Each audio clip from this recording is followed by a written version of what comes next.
प्रणाम, जय जिनेन्द्र। मैं राहुल जैन आप सभी का स्वागत करता हूँ द जैन फाउंडेशन के तहत शुरू हुई जैन मुनि की इस एपिसोड में। आज हमारी मुलाकात एक ऐसे मुमुक्षु कपल से होने वाली है जिनके परिवार में से अब तक 45 दीक्षाएं हो चुकी है और उन दोनों की दीक्षा के बाद टोटल एक परिवार में से 47 लोगों ने दीक्षा ली है। आज भी वो सारे मुनि भगवंत आज जीवंत हैं, हमारे बीच विचर रहे हैं। कैसे इतने सारे लोगों ने, एक ही परिवार में से इतने सारे लोगों ने दीक्षाएं ली, कैसे इन दोनों मुमुक्षुओं को दीक्षा के भाव हुए, वह सारी बातें जानेंगे इस एपिसोड के माध्यम से। प्रणाम प्रियंक भाई। प्रणाम राहुल भाई। प्रणाम भवेता बहन। छाता में हो? बस एकदम आप देवगुरु बसाए। प्रियंक भाई, आपके परिवार में से अब तक 45 दीक्षाएं हो चुकी है और आप दोनों को मिला के 47 दीक्षाएं होने वाली है। एक परिवार से इतनी सारी दीक्षाएं, मतलब सुन के एक आश्चर्य लगता है कि कैसे पॉसिबल हुआ रहेगा। तो पहली दीक्षा कब हुई और किस तरह इतनी सारी दीक्षाएं हुई, वो एक आपसे जानना था। आपका क्वेश्चन तो बहुत प्रॉपर है। 45 दीक्षा 45 दीक्षा हमारे, एक तो हमारा गांव मीठी पालड़ी, वो पुण्य प्रबल भूमि है। उस भूमि में जन्म मिलना ही हमारा बहुत पुण्य है और पूर्व भाव का कुछ पुण्य होगा तो वहाँ पे हमारा को जन्म मिला। और दूसरी बात यह है कि एक साथ में आपके परिवार से क्यों निकल रहे हैं, उसका कोई कारण। उसका कारण मेन तो यह है कि हम पूर्व जन्म में सब साथ में रहते होंगे, उसके पहले जन्म में भी साथ में रहते होंगे। आपने सम्रादित्य भाव कथा सुना होगा, उसमें देखो सबके भाव दिखा रहे, एक से दूसरे भाव, दूसरे तीसरे भाव, सब साथ में रहते रहे। तो उसका मेन कारण वो भी हो सकता है कि एक साथ में एक ही जगह हम दीक्षा ले रहे हैं। और दूसरी बात तो कि पहली दीक्षा हमारी बड़ी फुआ फिया गुण जी महाराज साहब का दीक्षा हुआ था। उसके पीछे पीछे हमारे चाचा यानी आचार्य भगवंत रत्नचंद्र सूरीश्वर जी महाराज साहब डहला वाले, उनकी दीक्षा हुई। उनके बाद में हमारे भाई उदयरत्न महाराज साहब यानी आचार्य भगवंत उदयरत्न सूरीश्वर जी महाराज साहब, मेरे छोटे भाई मुनिराज श्री राज दर्शन विजय जी महाराज साहब, मेरी तीन बुआओं की एंगेजमेंट होने के बाद भी दीक्षा का भाव हुआ और दीक्षा लिया। इसमें सब ये सिलसिला चलता रहता है। तो टोटल कितनी हुई? 45 + 2 यानी 47। 47। आज हम बहुत जगह देखते हैं कि पूरा परिवार एक साथ दीक्षा लेने के लिए जाता है। आपने अपने दोनों बेटे बेटी को बहुत अरमानों के साथ 2.5 साल पहले उनको दीक्षा ली। दोनों ने साथ में बहुत छोटी एज में दीक्षा ली। आज आप दोनों रेडी हुए हो दीक्षा लेने के लिए, तो कहीं आपको ऐसा नहीं लगता कि उनको यदि वेट करवाते, उनके भाव थे 2-2.5 साल और रखते महात्मा के पास और अभी साथ में पूरा परिवार लेता, या आपने उस समय उनके साथ क्यों नहीं ली? तो वो एक प्रश्न ऐसा था कि पूरा परिवार एक साथ निकलता तो वो क्यों नहीं हो पाया, वो एक जानना था आपसे।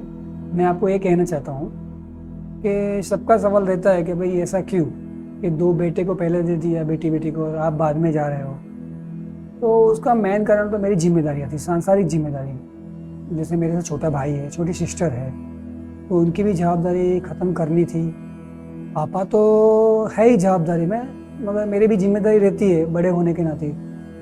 और दूसरी दुकान की भी जवाबदारियाँ होती है, जिस धंधे से जुड़ा हुआ हूँ इतने साल से, वो सारी जवाबदारी रहती है। इसलिए पहले तो हमने यही सोचा कि उन दोनों को दीक्षा देना हमारे लिए ज़रूरी है। और दूसरी बात एक ये भी है कि अभी हमारे को तो 2 साल बाद भाव हो गए, मगर कभी कभी 10 साल भी निकल जाते हैं, 15 साल भी निकल जाते हैं, 18 साल भी निकल जाते हैं, उसका कोई नक्की होता नहीं है।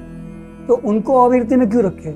तो उनको हमने वीरति में पहले से ही, और उनको वीरति में रखने का ये भी खास कारण है कि वो जितने जल्दी वहाँ जाएंगे उतने जल्दी शासन के लिए आगे बढ़ेंगे और उनका दीक्षा पर्याय बढ़ेगा और शासन के बहुत जल्दी काम आ जाएंगे।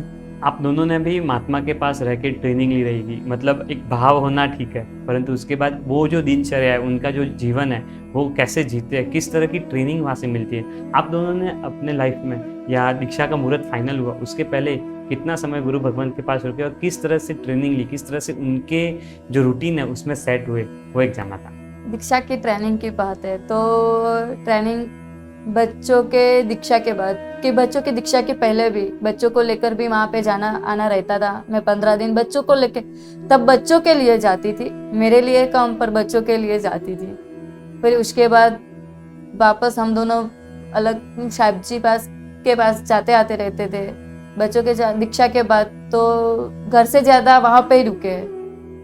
ट्रेनिंग मतलब वहाँ पे पढ़ाई की, गुरु महाराज ने जो बोला वो हमने करने की पूरा ट्राई किया। ऐसा नहीं बोल रहे कि हमने गुरु महाराज ने जो करने को बोला हमने सब किया, पर उनकी जो इच्छा थी और उनको मन में था कि ये दीक्षार्थी ये कर सकते हैं, वो सब हमने करने की कोशिश की है। और गुरु महाराज ने हमें फाइनल भी किया दीक्षा के लिए। वहाँ पे दिक्कत बोले तो दिक्कत तो हमारे लिए तो कोई भी दिक्कत नहीं थी, कि मुझे तो घर से ज़्यादा वहाँ पे अच्छा लगता था कि दिक्री महाराज वहाँ पे थे।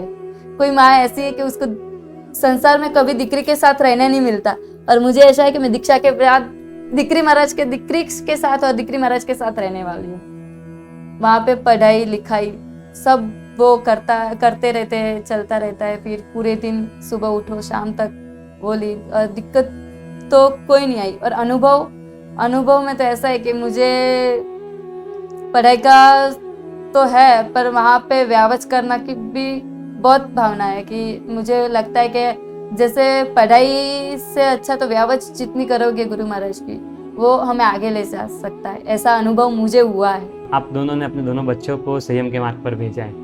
आप दोनों एज अ श्रावक श्राविका का जीवन भी जी सकते थे यहाँ रह के। धर्म को समझते हो, इतना साधु साध्वी भगवान की व्यावच साथ में रहते हो, बच्चों को समर्पित किया है, तो क्यों नहीं इधर रह के सब हर कोई दीक्षा ले लेगा तो श्रावक धर्म भी तो है।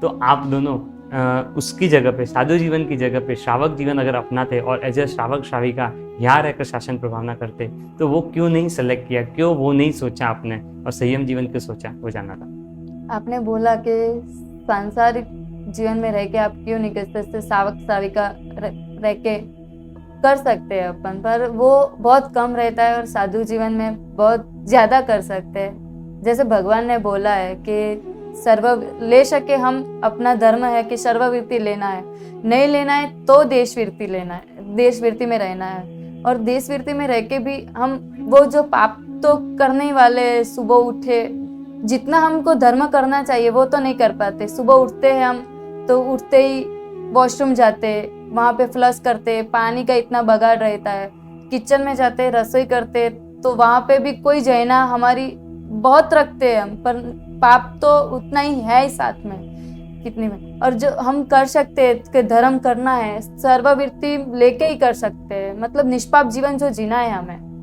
तो वो सर्ववृत्ति में रह के ही कर सकते हैं, साधु जीवन में रह के ही कर सकते हैं। वो सांसारिक जीवन में रह के श्रावक श्राविका बन के हम नहीं कर सकते, इसलिए हमको साधु जीवन लेना है। साधु जीवन में अनेक योग होते हैं, पूरे दिनचर्या में देखें तो अलग अलग योग होते हैं, तो आपको उनमें से कौन सा योग विशेष पसंद है, या आपका अंदर से किसकी तरफ रुचि होती है? हर किसी को अलग अलग रुचि होती है। तो आप ट्रेनिंग में रहे हो, आगे जाके साधु जीवन जब अपनाने वाले हो, तो उसके बाद आप जो रहोगे तो कौन से योग में विशेष रुचि है, किस तरह आपका ढलान है और क्यों उस योग में रुचि है, वो एक आपसे जानना था। हमारे डेला वाले परिवार में गच्छाधिपति आचार्य भगवान राम सूर्य महाराज साहब को बहुत कम बार देखा है, और वो इतने स्वाध्याय प्रेमी थे, उनको सुना है प्रवचन में, साहेब जी के प्रवचन में, गच्छाधिपति अभय कुमार साहब के प्रवचन में, आचार्य भगवान उदयरत्न सरस्वती महाराज साहब के प्रवचन में, सबके प्रवचन में सुना है कि राम सूर्य महाराज साहब हमारे बहुत स्वाध्याय प्रेमी थे। तो उसी हिसाब से आचार्य भगवान रत्नचंद्र सरस्वती महाराज साहब के परिवार में, ग्रुप में स्वाध्याय का जय घोष है। कोई कवि हृदय है, कोई लेखक है, कोई प्रवचन में माहिर है। वैसे मेरे को भी स्वाध्याय से प्रेम है, मगर ज़्यादा रुचि व्यावच में है। जैसे कि सुबह सुबह विहार करके आते हैं तो महात्मा तो आते रहते पीछे, मगर महात्मा आवे तो उसके पहले तो महात्मा का आधा काम हो जाता था। फिर साथ में सहार्थी दीक्षार्थी रहते थे, वो पीछे रहते थे, मैं आगे रहता था, तो उनको भी पानी लाना, पानी आ जाना, सब के सीधा उनको आके नौका से ही पालना रहता था। तो मेरे को स्वाध्याय में तो प्रेम है, मगर भैया वैसे जा।